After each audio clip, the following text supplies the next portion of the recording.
మీరు ఎంత బాగా గర్జలు చేసినా మెత్తగా వస్తున్నాయా? అయితే ఈ కరకరలాడే గర్జలు చూడాలంటే ఈ వీడియో చూడండి తప్పకుండా.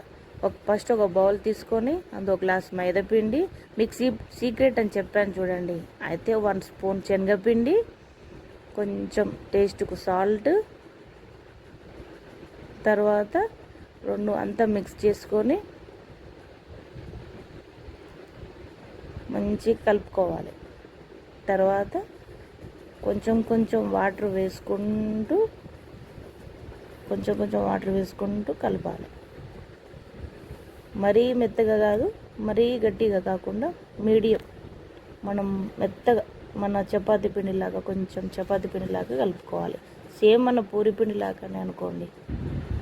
మొత్తం మిక్స్ చేసి మంచిగా ఆ పిండి అంతా కలుపుకొని నీట్గా దగ్గరికి మంచిగా కలుపుకోవాలి.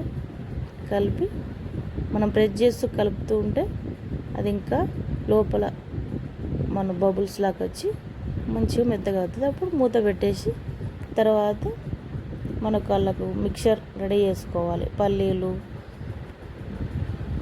పల్లీలు, ఇలాచి, నువ్వులు, కొబ్బరి, చక్కెర అన్నీ కలిపి రెడీ చేసి మిక్స్ చేసి పెట్టుకోవాలి. తర్వాత చిన్న చిన్న పూరిల్లాగా చేసుకొని మన గర్జల మిషన్ ఉంటుంది కదా, దాని మీద పెట్టుకొని మనం చేసుకున్న మసాలా అందులో వేసుకొని సైడ్కు మంచిగా అతుక్కోవడానికి కొంచెం వాటర్ అద్ది మనం గర్జలు రెడీ చేసుకోవాలి.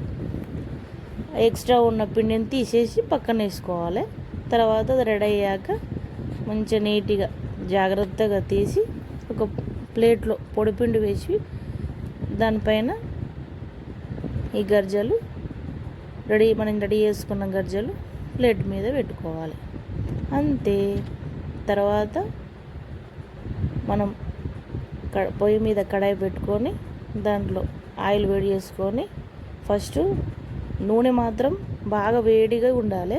తర్వాత మనం గర్జలు వేసినాక కొన్ని మీడియం సైజు పెట్టేసుకొని నీట్గా నెమ్మదిగా కాల్చుకోవడం వల్ల మనకు కరకరలాడే గర్జలు రెడీ. సూపర్గా ఉంటాయండి గర్జలు.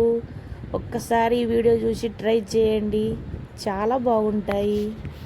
Thank you. చూడండి ఎంత బాగా మృదువుగా వచ్చాయో. మనం కరకరలాడే గర్జలు కంపల్సరీ చూడండి.